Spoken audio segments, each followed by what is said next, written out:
Hello, welcome to the vlog with Pranju. मी प्रांजली तुमचं मनापासून माझ्या एका नवीन व्हिडिओमध्ये स्वागत करीत आहे.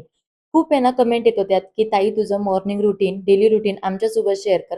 तर आज आहे ना मी माझी मॉर्निंग रुटीन शेअर करणार आहे, की माझी सकाळ कशी असते, मी किती वाजता उठते, ते मी 12 वाजेपर्यंत काय-काय करते ते. तर चला बघूया. मी सकाळी 6 वाजता उठते. त्यानंतर सर्वात आधी डिटॉक्स वॉटर घेते. डिटॉक्स वॉटर घेतल्यावर आहे ना एक वेगळ्याच लेव्हलचं फ्रेश वाटतं. त्यानंतर मी ब्लॅक कॉफी बनवून घेतली. मी ही ना ब्लॅक कॉफी एक्सरसाइज करताना पीत असते. त्यामुळे ना अजूनच एनर्जी येते. त्यानंतर 30 मिनिटाची मी एक्सरसाइज करते. मी कोणती एक्सरसाइज करते असे पण भरपूर कमेंट येतात. ह्यावर पण आहे ना व्हिडिओ पाहिजे असेल तर कमेंटमध्ये एक्सरसाइज टाइप करा. त्यावर पण नक्कीच व्हिडिओ बनवेन. त्यानंतर फ्रेश झाले आणि घरातील छोटी-मोठी कामं आवरून घेतली. पण सर्वात कठीण काम वाटतं ते म्हणजे मला हे भांडे लावणं. मग आहे ना मी ते भांडे लावून घेतले. रॅकवर आहे ना हे लायनर टाकलेलं आहे ना, त्याची पण भरपूर जण लिंक मागतायत. तर आहे ना मी ह्या व्हिडिओच्या आहे ना डिस्क्रिप्शनमध्ये ना लिंक ॲड करून देते. मी फास्टिंग करते तर आहे ना 12 वाजता ना मी जेवण करत असते.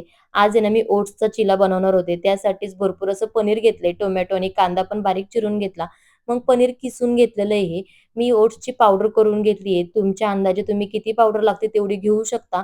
पण फक्त आहे ना त्यामध्ये ना 2 चमचेच बेसन पीठ टाकायचंय. मग त्यात कांदा, टोमॅटो आणि पनीर पण टाकून घेतलं. मग त्यात आहे ना लाल तिखट, धना पावडर, हळद, मसाला आणि चवीनुसार आहे ना मीठ टाकायचं आणि पाणी टाकून हे सगळं आहे ना मस्त असं मिक्स करून घ्यायचं. मग मस्त असे ना मी चिला बनवून घेतलेत आणि ह्यात आहे ना भरपूर असं प्रोटीन आणि ना भरपूर असं फायबर असतं. त्यामुळे ना आपण हे ब्रेकफास्ट किंवा लंचमध्ये पण खाऊ शकतो. जर तुम्ही प्रोटीन आणि फायबर जास्त ठेवलं ना तर वेट लॉस लवकर होतो. मी पण आहे ना हे बनवतानाच गरम-गरम खाऊन घेतलेत. अशा प्रकारे माझी सकाळ सुरू होते. घरकाम आणि हेल्थ मॅनेज करताना दिवस कसा जातो समजत नाही. पण खूप कमेंट येत होत्या, की "ताई तुझं डेली रुटीन शेअर कर." मी ना छोटासा प्रयत्न केलेला आहे. आय होप हा व्हिडिओ तुम्हाला आवडला असेल. तुम्हाला हा व्हिडिओ कसा वाटला कमेंटमध्ये नक्की सांगा.